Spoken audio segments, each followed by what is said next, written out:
துணை முதல்வர் பெரிய சூரியூரில் ஜனவரி 15ஆம் தேதி ஜல்லிக்கட்டு மைதானத்தை திறந்து வைக்க உள்ள நிலையில் முன்னேற்பாடு பணிகள் தீவிரம். ஜல்லிக்கட்டு போட்டியில் வெற்றி பெறும் மாடுபிடி வீரருக்கு முதல் பரிசாக கார் வழங்கப்படும் என கிராம கமிட்டி அறிவிப்பு. தமிழக பாரம்பரிய விளையாட்டுகளில் ஒன்றான ஜல்லிக்கட்டு போட்டியானது தை பொங்கலை முன்னிட்டு தமிழகம் முழுவதும் பரவலாக நடைபெறும். அந்த வகையில் திருச்சி மாவட்டத்தின் முதல் ஜல்லிக்கட்டு சிறப்புமிக்க பெரிய சூரியூரில் ஸ்ரீ நற்கடல்குடி கருப்பண்ணசாமி கோயில் திருவிழாவை முன்னிட்டு தை 2ஆம் நாள் விமர்சையாக நடத்தப்படுவது வழக்கம். வழக்கமாக கிராமத்தில் உள்ள திடலில் ஜல்லிக்கட்டு போட்டியானது ஆண்டாண்டு காலமாக நடைபெற்று வந்தது. இந்த நிலையில் தங்களுக்கு ஜல்லிக்கட்டு மைதானம் அமைத்து தரக்கோரி தமிழக பள்ளி கல்வித்துறை அமைச்சர் அன்பில் மகேஷ் பொய்யாமொழியிடம் ஊர் பொதுமக்கள் சார்பாக கோரிக்கை மனு வைக்கப்பட்டது. அதன் அடிப்படையில் துணை முதல்வர் உதயநிதி ஸ்டாலினின் ஒப்புதலோடு விளையாட்டு மேம்பாட்டுத்துறை அமைச்சகத்தின் கீழ் ரூபாய் 3 கோடி நிதி ஒதுக்கீடு செய்யப்பட்டு ஜல்லிக்கட்டு மைதானம் கட்டுவதற்கான பணிகள் நடைபெற்று வந்தன. தற்போது ஜல்லிக்கட்டு மைதானம் கட்டுமான பணிகள் நிறைவடைந்து திறப்பு விழாவிற்கு தயாராகி வருகிறது. இந்நிலையில் ஜனவரி 15ஆம் தேதி பொங்கல் அன்று துணை அமைச்சரும் விளையாட்டுத்துறை அமைச்சருமான உதயநிதி ஸ்டாலின் ஜல்லிக்கட்டு மைதானத்தை திறந்து வைக்க உள்ளார். ஜல்லிக்கட்டு மைதானம் வேணும், அதுக்கான ஒரு நிரந்தர வேணும் ஒதுக்கீடு செய்ய வேண்டும் என்று அரசிடம் கோரிக்கை வைத்தோம். கடந்த முறை சட்டமன்ற உறுப்பினராக இருந்த அன்பில் மகேஷ் பொய்யாமொழி அவர்களிடம் வைத்தோம். அவரது நடைபெற்ற 2021 சட்டமன்ற தேர்தலில் நான் வெற்றி பெற்று வந்தால் கண்டிப்பாக நிச்சயமாக திருவரம்பூர் சூரியூர் பகுதியில் ஜல்லிக்கட்டு மைதானம் ஒன்று அமைத்து பார்வையாளர் மாவட்டத்துடன் கூடிய ஜல்லிக்கட்டு மைதானம் ஒன்று அமைத்து ஜல்லிக்கட்டு நடத்தப்படும் என்று அவர் வாக்குறுதி அளித்தார்கள். அதன்படியே கடந்த வருடம் அவர்கள் ஜல்லிக்கட்டு மைதானத்தை கட்டுவதற்கான அரசாணையை ஜல்லிக்கட்டு விழா நடக்கின்ற பொழுதே பொதுமக்களிடத்தில் ஒப்படைத்தார்கள். அந்த அரசாணையை கொடுத்தார்கள்.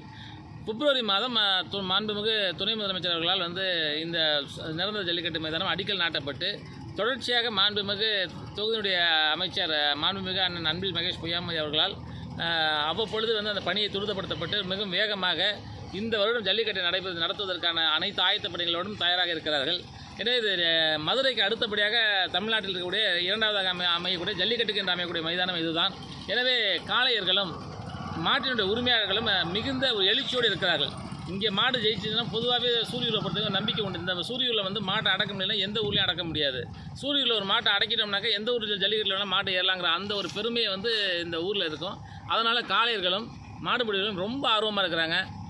ஊர்க்காரங்க எல்லாருமே அளவு கடந்த மகிழ்ச்சியோடு இருக்கிறாங்க. ஏன்னா எங்களுக்குன்னு ஒரு நிரந்தர அதாவது எங்கள் சூரியூர் ஜல்லிக்கட்டு மைதானத்தை பார்க்குறப்ப தமிழ்நாட்டிலே மதுரைக்கு அடுத்தபடியாக அலங்காநல்லூருக்கு அடுத்தபடியாக இங்கே நடந்துக்குங்கிறப்ப அதில் நாங்கள் இந்த வருஷம் புதுசாக நாங்கள் நடத்த போகிறோம், ஜல்லிக்கட்டு நடத்த போகிறோம்னா எங்களோட ஊரோட பெருமை எல்லாம் தெரியப்படுங்கிறப்ப ரொம்ப மகிழ்ச்சியாக இருக்கிறாங்க. எல்லாத்த விட மீடியாக்களுக்கு ஊடகங்களுக்கு நாங்கள் மிகப்பெரிய நன்றியை சொல்லிக்கிறோம். ஏன்னா ஒவ்வொரு வருஷமும் எந்த எதிர்பார்ப்புமே இல்லாமல் எங்களுடைய ஜல்லிக்கட்டை நீங்கள் அந்த எடுத்து ஒளிபரப்பு செய்து இதை மிகப்பெரிய அளவில் தமிழ்நாடு அரசாங்கத்துடைய முதலமைச்சர் கவனத்துக்கு கொண்டு போன அளவுக்கு கொண்டு சென்றது நீங்கள் தான். அதையும் ஒரு மிகப்பெரிய ஒரு காரணம் தான். ஏன்னா ஒவ்வொரு வருஷமும் தன்னெழுச்சியாக நீங்களே இந்த சூரியூர் ஜல்லிக்கட்டை மிகப்பெரிய அளவில் ஒளிபரப்புறீங்க, இதை மக்கள்கிட்ட கொண்டு போய் சேர்க்குறீங்க. அதுவும் ஒரு காரணம். நாங்கள் கோரிக்கை வைத்திருந்தாலும் கூட தொகுதி அமைச்சர் அவர்கள் இதை செய்து கொடுத்திருந்தாலும் கூட தமிழக முதலமைச்சர் துணை முதலமைச்சர் அவர்கள் இதை நிறைவேற்றி இருந்தாலும் கூட அதற்கு மூல காரணமாக விளங்கக்கூடிய ஊடகத்திற்கும் எங்களுடைய ஊரின் சார்பாகவும் ஜல்லிக்கட்டு கமிட்டியின் சார்பாகவும் நன்றியை தெரிவித்துக் கொள்கிறேன். உங்கள் பேர்? என் பேர் உதயகுமார். இந்த வருஷத்தோட ஜல்லிக்கட்டோட சிறப்பு என்னன்னாக்கா இந்த வருஷம் ஜல்லிக்கட்டு மாடினை அடக்குபவர்களுக்கு முதல் பரிசாக கார் வழங்கப்படும். 2வது பரிசாக பைக் வழங்கப்படும். பல்வேறு பரிசுகள், ஏராளமான பரிசுகள் காத்திருக்கிறது. எல்லோருக்கும் எல்லா மாட்டுக்குமே வேட்டி சேலை கம்பல்சரியாக எல்லா மாட்டுக்குமே கொடுக்குறோம். அது தவிர பரிசுகள் பொருளும் நிறையா நாங்கள் கொடுக்குறதா இருக்கிறோம். இதில் இந்த சுற்று வட்டாரத்தில் இதுவரை கார் எங்கேயுமே பரிசு போட்டதில்லை. இந்த முறை கார் பரிசு போடுவாங்க.